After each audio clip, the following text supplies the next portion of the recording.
The woman on the third floor. Let me tell you about a man I know. I'll call him Daniel. This happened back in 2018 when he was in his early 40s. A family man with a wife, a son in the 3rd grade, and a little dog. A completely ordinary life.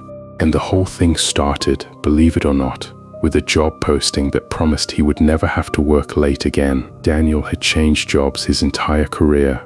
He could never stay anywhere long, and the reason was always the same: overtime. You have to understand what overtime meant back then, especially outside the big cities. 20 years ago, there was no extra pay, no labor board breathing down anyone's neck. If the work was there, you stayed, and you stayed for free. Daniel couldn't stand it. He'd grind his teeth for a year or two and then quit, over and over. So one day, while searching job listings, one ad stopped him cold. Quitting time is 6 o'clock sharp, it said. No exceptions. Show up a little late some mornings if you must. The boss could live with that. But your evenings belong to you. Daniel went to the interview on the strength of that one line, got the offer, and walked out of his old job without looking back. It was a tiny company, 5 people total, counting the boss and 1 woman on staff. The pay was a hair less than his old job, but the boss was a genuinely decent man, and Daniel wanted to earn his keep. All that job hopping had left him with contacts everywhere, and one of them was working overseas, in one of those countries that end in stan.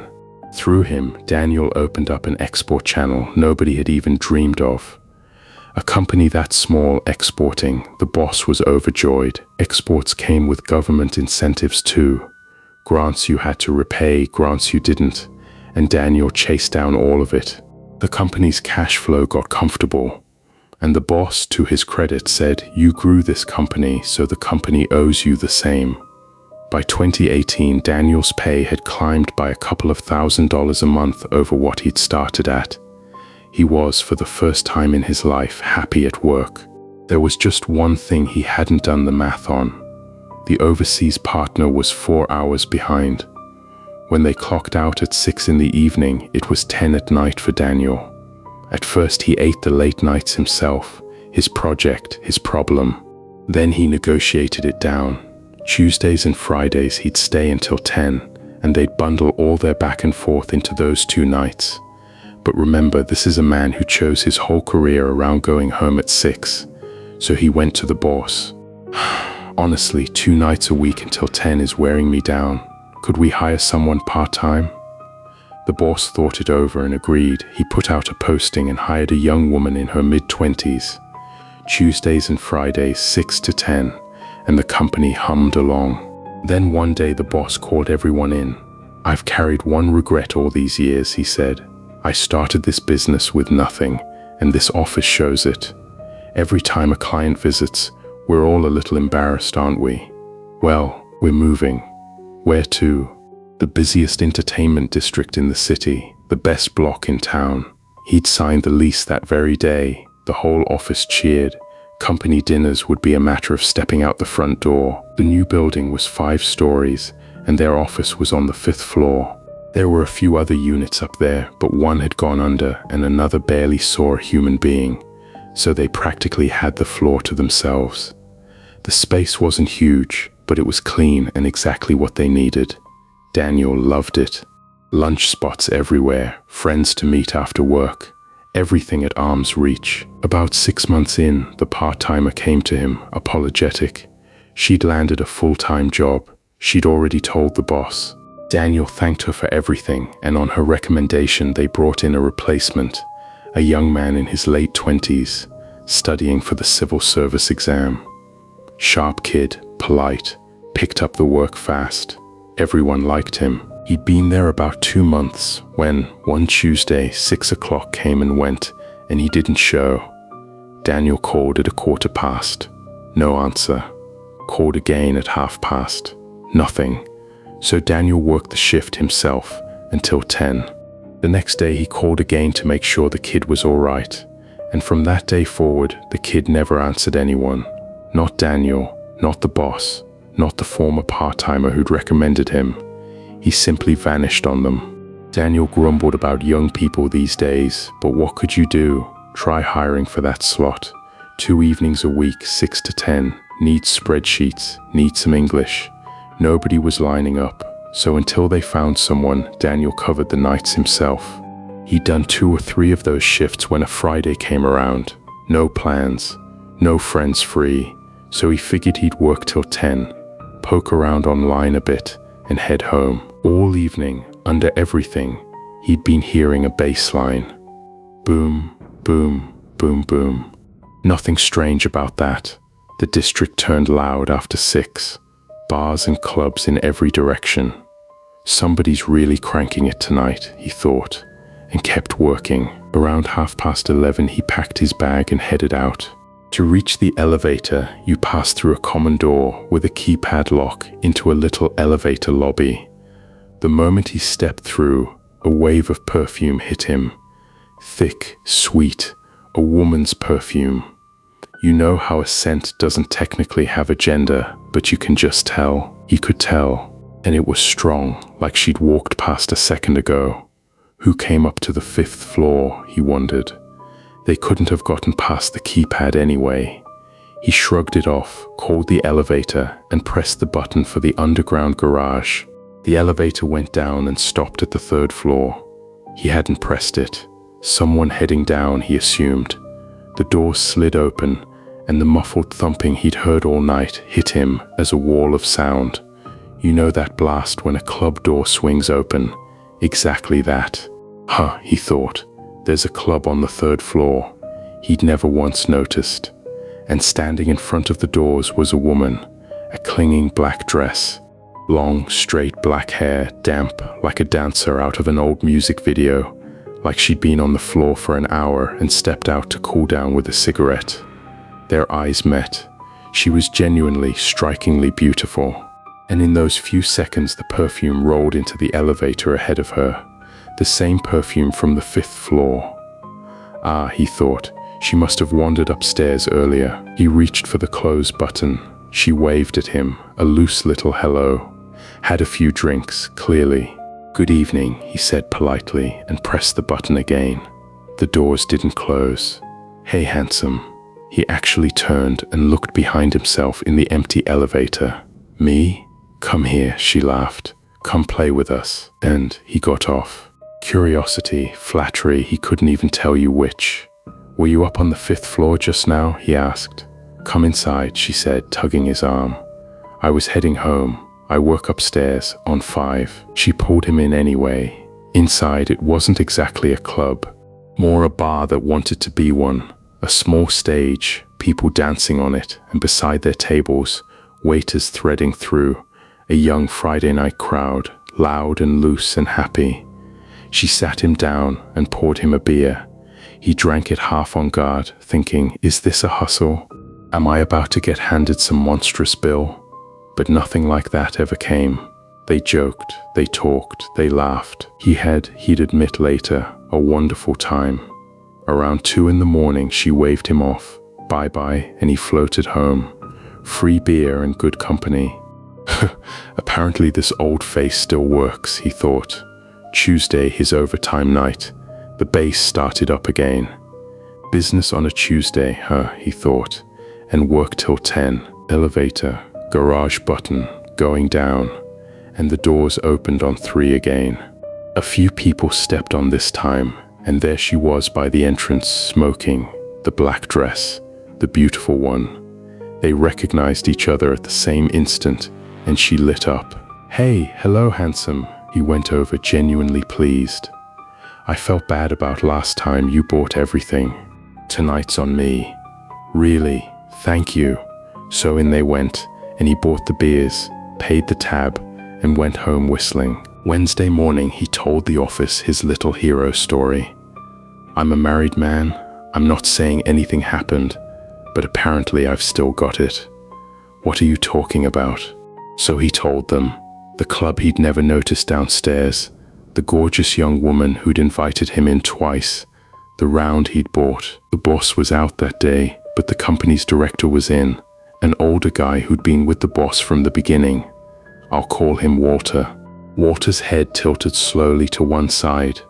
Where did you say you were? The club, 3rd floor. It's not just a bar, it's a real club. How much did you pay? I don't remember exactly. It wasn't much. Under 100. Take out your phone. Check that the card actually went through.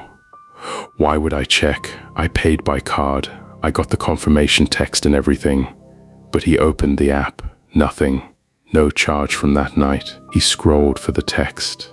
There was no text. There was nothing at all. You fell asleep at your desk, you idiot. I did not fall asleep. Come here, come with me. Walter marched him to the elevator and pressed 3. The button wouldn't press. It wouldn't light, wouldn't click, dead, so Walter pressed 4. The 4th floor was empty.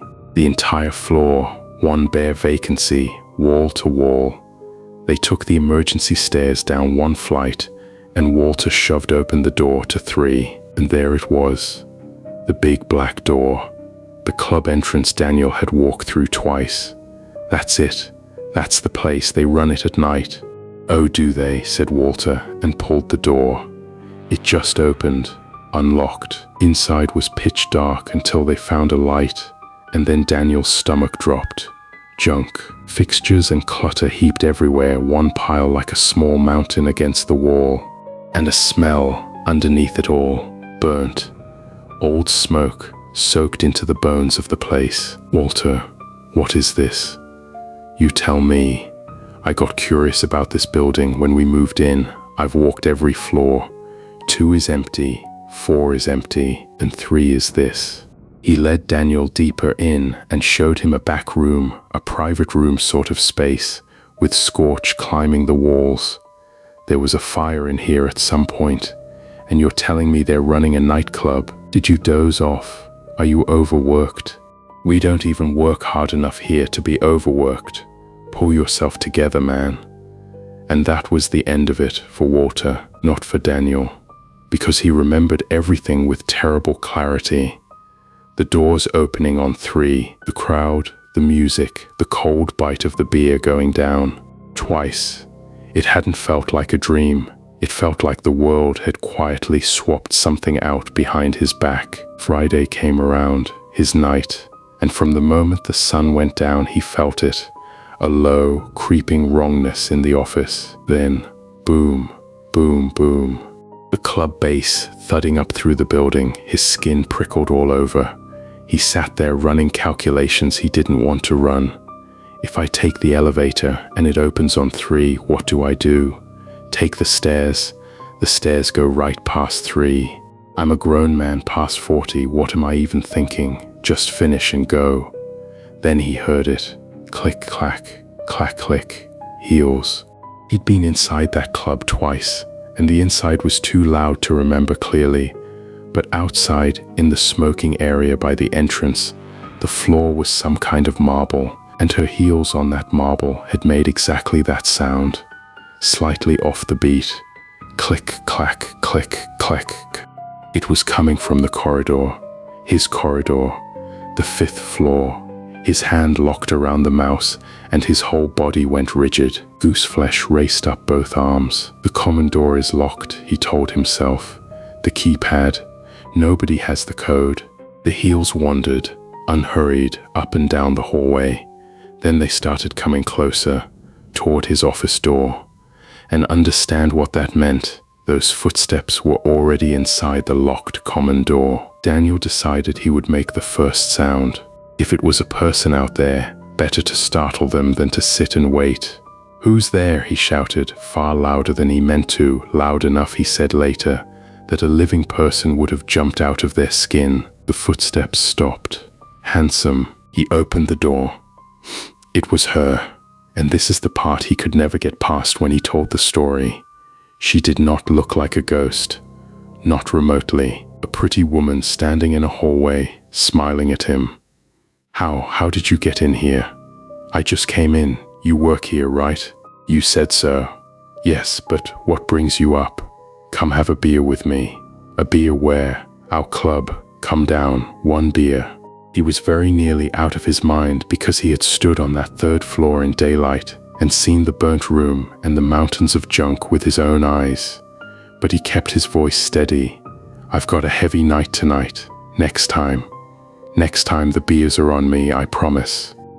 And he walked her out, around the corner toward the elevator lobby. The common door was shut, locked, keypad armed. He stared at it and his legs began to tremble. She had not come through that door. With shaking fingers he punched in the code, held it open for her like a gentleman, and pressed the elevator call button. She chattered away beside him. "How old are you anyway, handsome? Come on, just one beer." And he kept saying, next time, I really do have work." The elevator came. She stepped in, pouting a little, and only then, only in that lit, framed box did he finally see her. Her hair wasn't damp with sweat. It was matted, clumped and stiff with blood, red-black at the roots, dried into ropes, and the dress wasn't black. You know how blood dries, that deep rust color, brown going to black. The dress was covered in it, soaked through and dried, the entire thing, collar to hem. In the corridor he'd seen none of it. In the elevator light he could see nothing else. His breath simply stopped. He stood rooted to the floor while she gave him that same loose little wave, and the doors slid shut, and the elevator hummed downward, and he watched the indicator lights stop on 3. He bolted back to the office. He couldn't take the elevator. He couldn't take the stairs. So he called a friend who lived in an apartment complex a few minutes away. Hey, it's me. You know that building in the entertainment district, across from the arcade, little cafe on the ground floor. I need you to come to the 5th floor, right now. I'm begging you." "What's going on?" "I'm about to wet myself is what's going on. Please just come." The friend showed up in under 30 minutes and found Daniel white as paper. "Why are your hands shaking like that?" "Outside. I'll tell you outside." They got out of the building and into a beer hall down the street, and Daniel told him everything. "I saw a ghost just now. I am not joking." The friend wanted to laugh at him, but he couldn't quite manage it. You can't fully laugh at a man who looks like that. Instead he said, "Okay, but now I'm dying to see it." And he got on his phone and posted to their group chat, "Recruiting ghost hunters tonight, who's in?" 2 more friends actually turned up in the middle of the night. So Daniel stayed at the beer hall, and 3 grown men went into that building and up to the 3rd floor to hunt a ghost. Half an hour later they came back wearing pure disappointment. "There's nothing there, man. It's a junk room. Piles of stuff and a burnt smell. That's it." They'd seen exactly what Daniel had seen in daylight. If you're going to lose your mind, at least lose it properly, and maybe drink a little less. They had a good laugh and everyone went home. And for them the night ended there. Not for Daniel. Riding the elevator up the next morning, his heart hammered the entire way. The fear that the doors would open on 3 was no joke at all. He told the office everything, and this time Walter didn't call him an idiot. "We take this to the boss." The boss listened and made a rule on the spot. Until they hired someone, nobody worked nights alone. 2 people, always. And honestly, by then nobody else wanted to be alone in that office after dark either. And for a while it was fine.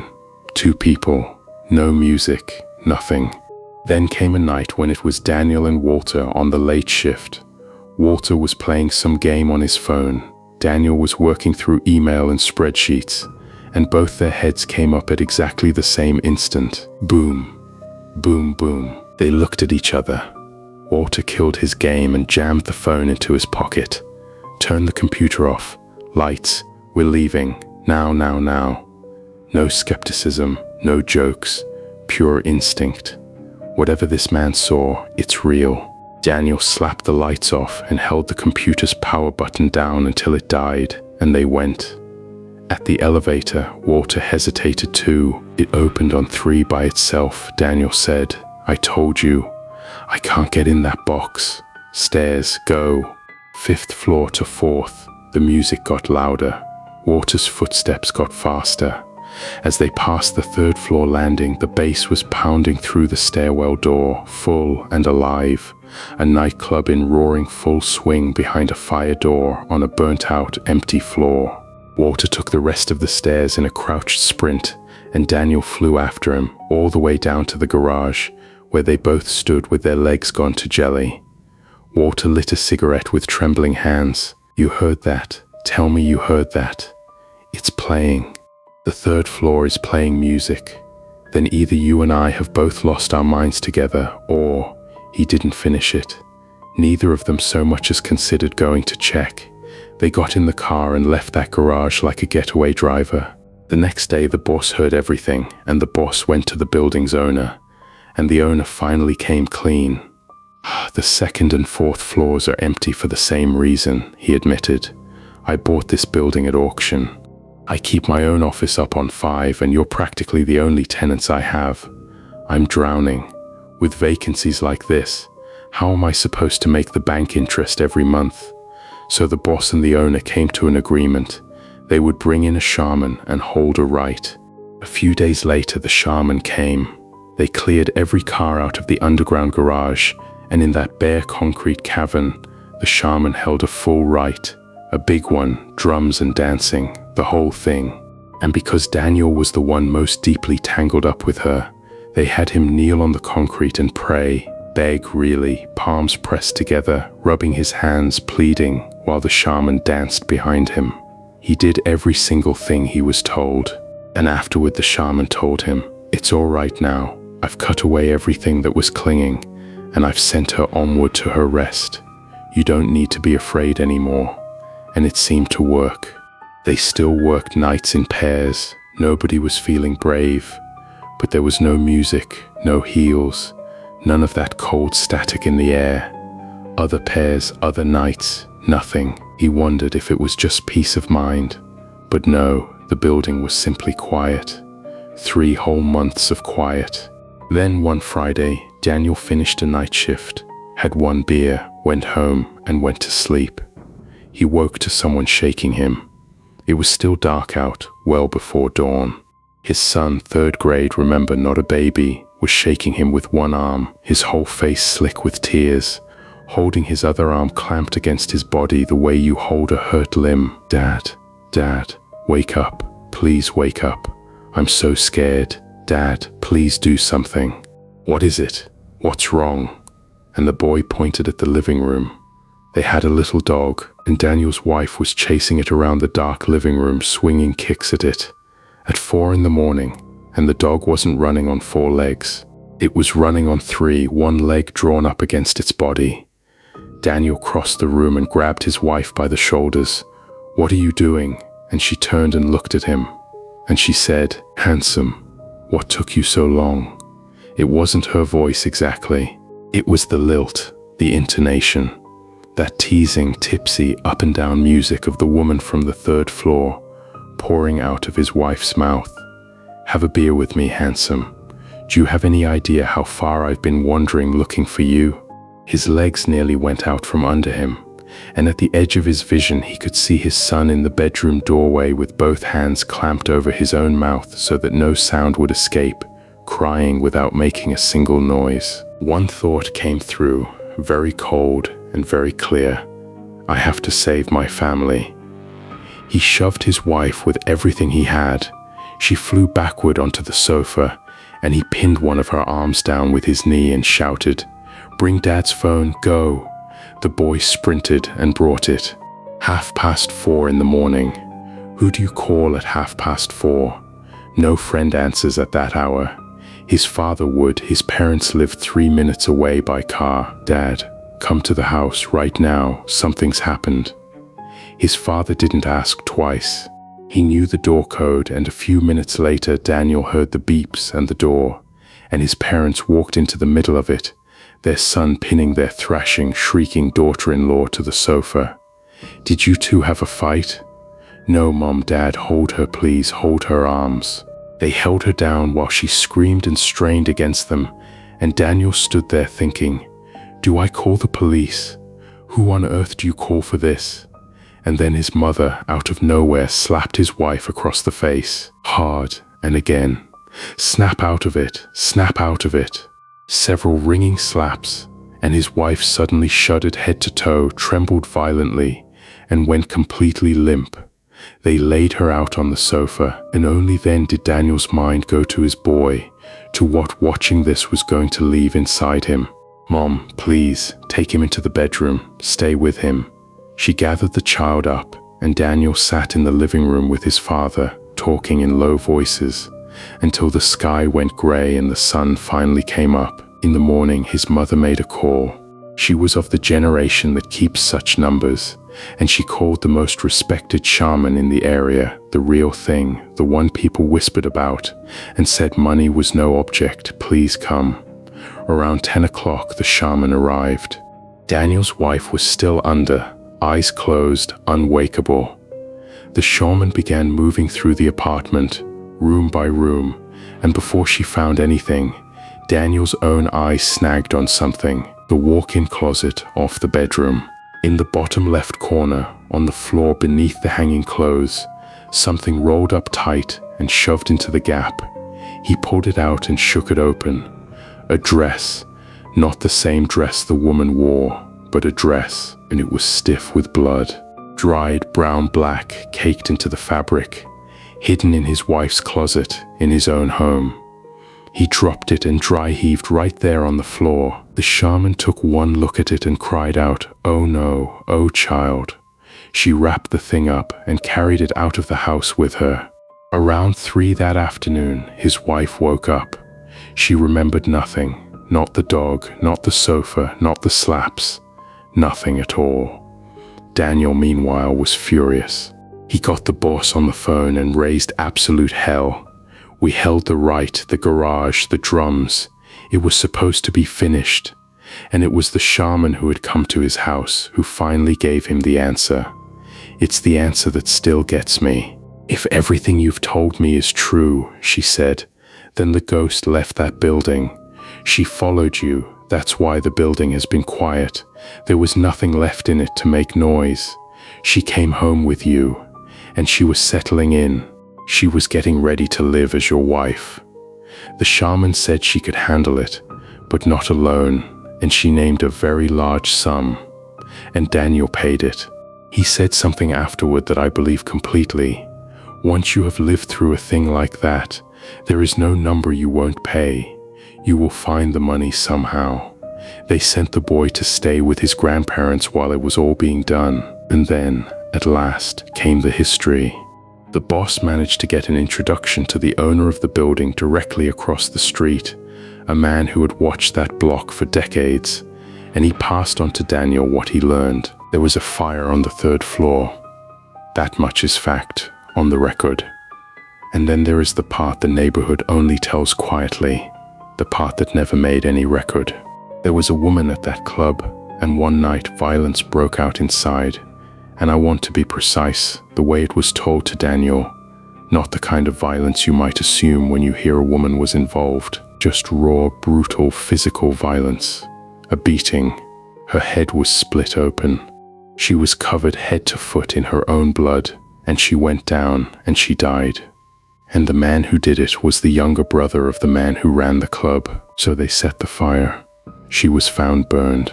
And here the neighbor gave a shrug that was somehow worse than anger. You would think injuries like that would show. You would think someone would ask questions. But it was ruled an ordinary accidental fire, and that was the end of it. The club's owner had money, and he had friends in the kind of world where such things can be arranged. And ever since, the neighbor said, she lures men. Only men. There were tenants on other floors who got tangled up with her and couldn't function. Businesses that failed out of that building one after another, until the whole thing went to auction, which is how the current owner ended up holding a 5-story building that nobody would stay in. Daniel's company moved out almost immediately.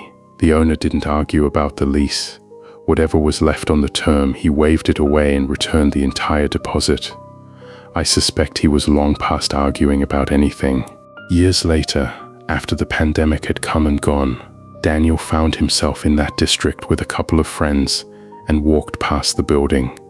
It had been fully remodeled, top to bottom, new facade, new everything, and on the third floor hung a sign, an arcade. He went up with them.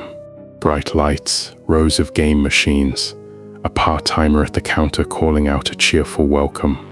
They played for a while, and on the way out, Daniel, like a lunatic, tossed a line at the kid behind the counter. "Hey, no ghosts in here or anything, right?" The kid just shrugged. No such thing as ghosts. The beer hall down the street, the one where he'd sat shaking that night, was still there, same owner. They caught up over a round, and the owner told him what it had actually taken. The building's owner had brought in 3 of the most renowned shamans in the country, 3 of them, and held rite after rite inside that building. And then they gutted it, tore out every fixture, ripped it down to the bones, and rebuilt the whole thing. That, the owner said, is how that building finally became a normal building. And here is the thought Daniel has never been able to put down, and honestly, neither have I. That first rite, in the parking garage, everyone believed it worked because the building went quiet. And it did go quiet, but not because she'd been sent onward to her rest. It went quiet because she had already chosen the one man who was kind to her, who bought her a beer and laughed at her jokes and talked to her like she was alive, and she had simply followed him home. 3 peaceful months, 3 months of her rolled up in his closet, learning his wife. The building was cured, and the whole time the thing they cured it of was sleeping in his house. He kept his 6 o'clock rule for the rest of his working life, by the way. Whatever the job, whatever the money, when the sun goes down, Daniel goes home. And he has never once, not one single time, worked a night alone again.